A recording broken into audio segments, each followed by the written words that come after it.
and come over here and say, I need my Shabbos Nakamu right now. Give them comfort. Yeah, comfort me, comfort me. Right. You know, I want to prepare for Rosh Hashanah. And that is not the way to thank the moral leader for his Torah talks. And this is the worst day for the stock market since February 2007. What do you think about that? Exactly. No, I'm sorry, 2009. It's it's getting trashed. But speaking of women showing up trying to tempt me into temptation, I've been reading this book, God of Our Understanding, Jewish Spirituality and Recovery from Addiction. It's by this Chabad rabbi, Shais Taub. And he writes, all human beings have a deep-seated need for spiritual contact. Right. But most people can also live their lives without it. Addicts are people who, for whatever reason, are unsettled to the core and cannot handle the business of life without maintaining a continual and acute awareness of the divine. Absent such higher consciousness, they are miserable and sick. What makes their dilemma fatal is that their drug of choice will actually produce in them short-term effects, stimulate the release and relief that can only really be had through spiritual consciousness. Consequently, the only real treatment for their condition is to make sure that they get the real thing instead of self-medicating with the fake stuff. For if they do not get the real thing, they have no choice but to take the fake stuff. I think there's something to it, because like, if I don't have like God in my life, and if I'm not, you know, observing Torah and like staying connected with the divine, like all I want to do is bang babes, because like I get that relief from like seducing and banging women, that you know, there's like, oh, now I feel connected, and you know, now I feel you know, you look with during the daytime, you don't wear the sunglasses, and you're over here, and we don't wear my hat. You look totally different. How so? Do I look like a guy? Well, you don't have that whole like Blues Brothers look going for you at all now. All right, keep going. Don't let me slow you down. Okay, so we got these big riots in London right now, and I don't understand that. What's that about? So I haven't heard anything about this.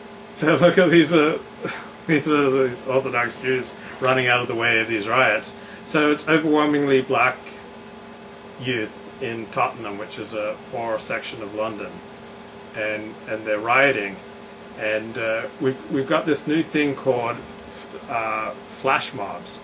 Now, the flash mobs started out as just like performance art. Like people would gather at a store or something. And train stations. They like train stations and airport terminals. Right, and they do performance art. But now we've had this dramatic uptick this year, and it's turned criminal, and it's overwhelmingly young black men, and they get together and they just beat up as many white people as they can, and they rob and they pillage. And sometimes they rape. So it's going on from Milwaukee to Chicago to Philadelphia. It's going on all over the United States, and the cops are having a real hard time with it because these are flash mobs, and they're meeting, you know, via social media. They'll connect via social media. Hey, you know, let's meet at this particular beach, and let's just beat up white people, and it's overwhelmingly black, and they're attacking whites. That's the focus, and the other part of the focus is to just steal and rob and pillage and create destruction. Now it's also going on in London. It's overwhelmingly young, single black men, and they're just like trashing the place, and they're gathering together and beating up people and robbing and pillaging. It's like the LA riots, but now it's organized and directed via social media and by, you know, BlackBerry. How come we haven't seen this in LA? I'm not sure. The news media have been very loath to report. They report it, but they don't mention it's overwhelmingly black, and that they're beating up whites. Like that's. You know, if a bunch of whites got together and beat the crap out of a black guy, right? Oh my God, you would never hear the end of it. Right. You know, it'd be like, oh my God, let's boycott, you know, wherever that happened. Right. You know, if it happened in Nebraska, let's boycott Nebraska. If it happened in Arizona, oh, let's boycott Arizona. You know what I mean? Right. So, you know, here's the old double standard again, right? You don't hear nothing about it because it's not, it's black on white, so that's okay. But how come it hasn't happened here in LA? This is like, Well, it might have, and we just haven't. Really? It hasn't I've been never reported. heard it in I LA. haven't heard of it. But another reason, so now the Dow's down over 600 points. No, we saw that coming. So another reason the media's not reporting on it is that it will trigger, when they do report on it in a big way, it will trigger copycat violence. Oh yeah, that I understand. So, it will happen in LA. Like, what happens if like 1,000, young gangbangers show up in Beverly Drive, Beverly Hills? No, they got something coming from them because there's a lot of people here who are ready for that. Yeah. And we've kind of been waiting for it since the LA riots Right, last time. right. There's a lot of people who are heavily armed and just Yeah. waiting for the Yeah. opportunity. Yeah. Yeah. So this is... Now, I dig that the New York Times reported on this, and in the news report, not an opinion section, but in the news report, they said these riots in London, they're the result of two things: government cutback of welfare budgets and disdain for the police. Well, I tell you what, Jews have often had disdain for the police, in various countries where they've lived, because they've been oppressed and Right. but Jews would never go out and like rob and riot and rape and pillage because they have disdain for the police. No, it's not really a Jewish thing to like. You don't see that. The only place where you see that, where you do see that. Oh, in Israel. In the state of Israel, Right. the Frumies have to protest because Right. the state of Israel, this communist, anti-Torah government, sends in their thugs to constantly beat up and harass the Torah observant community. So what you have are like these Nazis, these neo-Nazis who are, and when I say Nazis, I mean like Gestapo, that are these big thugs dressed in uniform, get sent in, go into shuls, drag old men out by their beards. It's disgusting, and they beat the crap out of the Frummy Jews. So when the Jews get together and they march and they protest about what's going on, it's because they are being beaten and abused there, and I say more power to them. Well, you can't call Israel a communist government. Oh, now.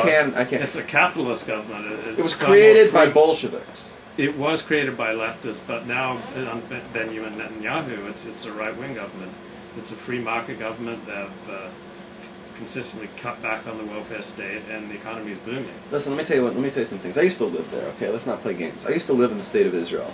When I was there, it was a well-known fact that if you became a citizen, you were granted certain. This was 25 years ago. I don't know what it is today, but this is what It's different today. Wait a sec. That you get certain, you win certain cash and prizes just for playing. You become a citizen. You're issued a washer and dryer, I can't remember everything, but it was like a washer and dryer, a refrigerator, a cooker. You get they would bribe you just to become a citizen. Can you imagine coming to America and being issued, I'm here, and they're like, okay, here's your washer dryer. It's like, and the reason why they do this is because everyone is issued. It's like a communist country, and like you just lean on the government for everything. You can just, the government set the wages. Did you know that? Yeah, they did. Gas prices would always be the same at every gas station. The bakeries all charge the same amount of money for everything because all prices were all set by the government. It was just like, everybody belonged to a union and everybody was constantly striking. You can't buy gas next week because the gas company, all the gas workers are going to strike. And it was like you lived in a communist country. You go to like Histadrut, which was the communist Labor movement. Yeah, but they controlled the like 60% of the workforce. They controlled the healthcare. So it's like I would go to the hospital. I would stand there 4 hours in line. Every Israeli would cut me off in line. They're all cut in line. You finally get up there and you talk to this doctor who's being paid by the hour, whether they help you or not. They don't care because they're getting paid by the hour. So you walk in and they don't even want to examine you because there's no incentive for them. And I had terrible experience with health, and that was one of the major reasons I came back.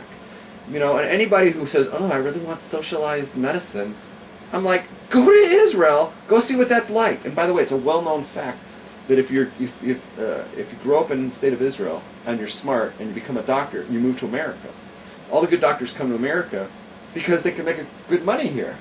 Whereas back there, they're going to get paid by the hour. They're going to make buckus. right? So the ones that get left behind are the mediocre